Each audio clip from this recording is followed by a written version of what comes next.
várias terapias, vários tratamentos. O que a gente preconiza hoje é a prevenção. Portanto, lançar mão da ergonomia, de atividades físicas durante o trabalho, de todo um estudo do ambiente, do relacionamento interpessoal dentro das organizações, tudo isso é de suma importância. Mas, se mesmo assim uma pessoa apresentar algum distúrbio ou alguma lesão por esforço repetitivo, ela pode procurar um médico, ela pode também procurar um fisioterapeuta e a gente vai ter desde o tratamento mais convencional, que é o uso de anti-inflamatórios, o repouso e até mesmo alguma imobilização da parte que está acometida, até tratamentos alternativos e que surtem muito efeito, como, por exemplo, a acupuntura, a hidroterapia, a massagem, especificamente a massagem, ela traz um resultado muito bom para quem tem alguma tendinite, alguma tenossinovite, e isso, vários estudiosos chegaram a essa conclusão, que a massagem, o ultrassom, o relaxamento, tem grande efeito para o tratamento dessas lesões. Não é? Você trouxe algumas ilustrações, não é isso? Então vamos ver essas ilustrações e a Cláudia vai dizendo para nós, né, o que significa cada uma delas, que deve ter postura correta, postura errada. Vamos ver as ilustrações então?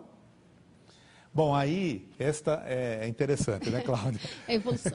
A evolução que acontece, né? Ou a involução.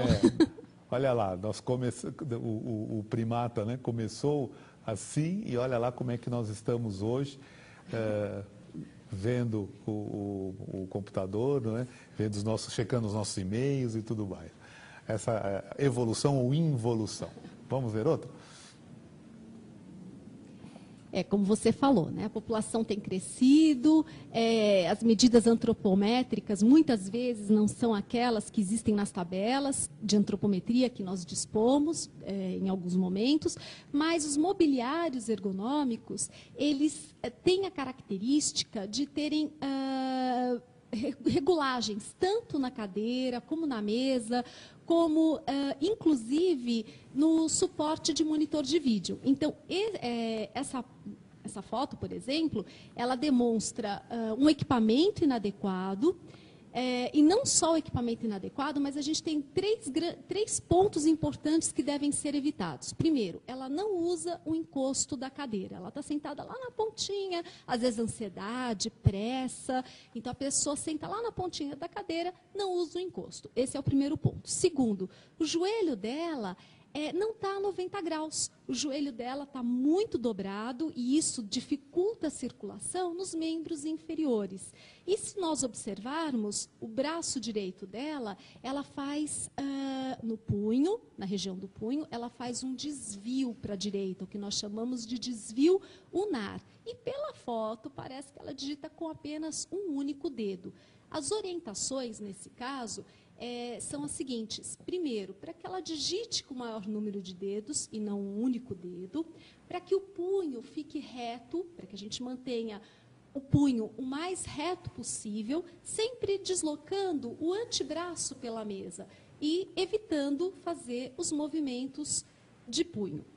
Também é importante que o joelho esteja a 90 graus para que não diminua a circulação. E aqui um aviso para as moças, porque a circulação diminuída nessa região da parte posterior da coxa, da região glútea, dificultando a circulação. Nessa região, a gente tem maior probabilidade de celulite, varizes, então também é importante para uma questão estética que esse joelho esteja bem posicionado.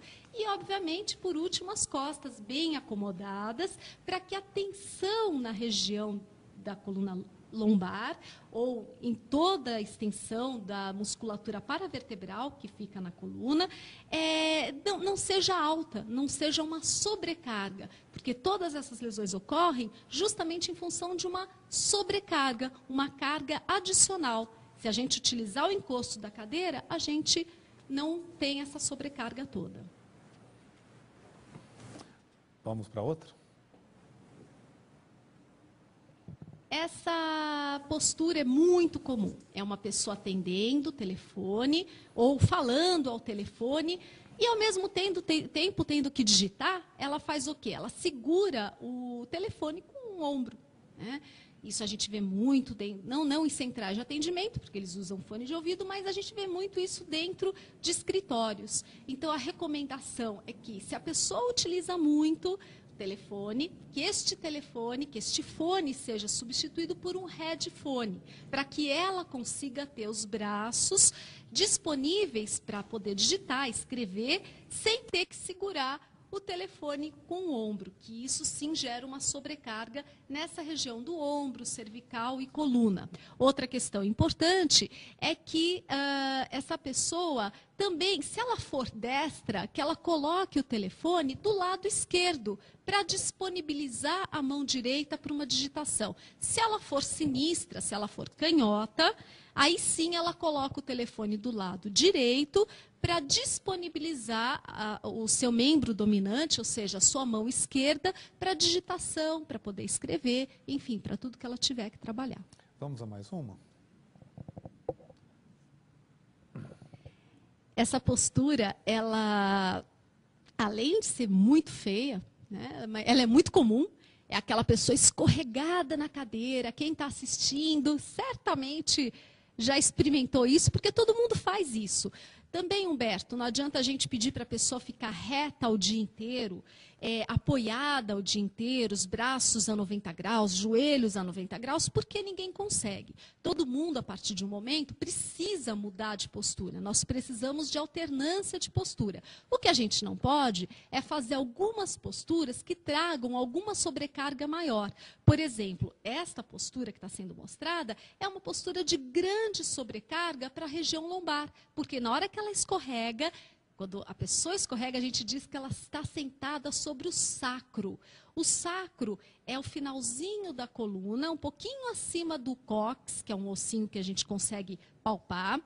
E sentar sobre o sacro gera uma pressão assimétrica no disco intervertebral. E isso, obviamente, traz muita dor. Mas, se a gente for pensar do ponto de vista estético, e eu sempre faço alguma ressalva para o ponto de vista estético, quando a pessoa está escorregada desse jeito, também ela está promovendo uma flacidez abdominal, um encurtamento da musculatura peitoral, que, em outras palavras, significa barriga grande e peito caído. Então, é importante que a pessoa tenha uma boa postura, inclusive por motivos estéticos.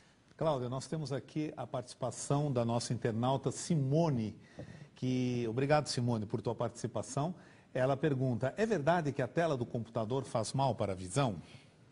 Não existe nenhuma comprovação científica que a radiação não ionizante que é emitida pela tela do computador, de fato, traga algum prejuízo para a saúde. É óbvio que a gente não deve ficar o dia inteiro ou passar muito tempo olhando para a tela do computador, porque não pela radiação do computador, mas sim porque isso vai fazer mal para a musculatura do seu globo ocular. Então, é importante para o relaxamento dos olhos, do seu corpo, que você não fique muito próximo e nem muito tempo em frente ao computador. Mas a tela do computador em si, não existe nenhuma comprovação científica que ela traga algum malefício. Cláudia, nosso tempo já passou rapidinho, o assunto é interessante, você vai voltar outras vezes aqui no nosso programa, mas eu queria que você deixasse aí para o nosso internauta, o teu e-mail, né, o teu site, enfim, dados de contato para que, de repente, alguma empresa queira entrar em contato contigo para ter aí os seus serviços profissionais, ou então mesmo uma pessoa física, né, para que possa falar com você e, enfim, tirar as dúvidas e até se consultar com você, já que você é uma fisioterapeuta que trabalha nessa linha e uma fisioterapeuta que faz essa parte profissional nas empresas e já há muito tempo, não é? E então você tem muito aí para ensinar e para passar para esse pessoal, tá? O meu telefone para contato é o 3642-1297, DDD 11, São Paulo. E o e-mail é cnrossi@terra.com.br. Eu estou à disposição de qualquer internauta, qualquer pessoa que tenha alguma dúvida em relação a esse assunto. Para dar uma fechada, assim, com chave de ouro, vamos assim dizer, e uma coisa bem objetiva, bem rapidinha, qual é a postura que o internauta deve ter na frente do seu computador? Tem uma última fotinho que tem bem ilustrado, se ele conseguir colocar. Enquanto não coloca, eu vou falando. Os joelhos devem ficar a 90 graus em relação à coxa. Os pés bem apoiados no chão, ou se a pessoa não conseguir colocar o pé bem apoiado no chão, sobre algum apoio que ela possa utilizar. Pode ser uma caixa, uma lista telefônica. Sempre deve haver espaço para acomodação da região das pernas. Portanto, não coloquem gavetas, CPU embaixo da mesa, porque isso vai atrapalhar a acomodação dos membros inferiores. Nós devemos sempre sentar sobre os isquios, ou seja, sobre o bumbum mesmo, retinho, e não escorregar, como naquela foto anterior que foi mostrada, e as costas, a lombar bem apoiado, o cotovelo também bem apoiado, a 90 graus, punho neutro, digitar com o maior número de dedos. Ok, Cláudia. Muito obrigado por sua participação no nosso ponto de contato e com certeza você irá voltar outras vezes, tá bom? Muito obrigada.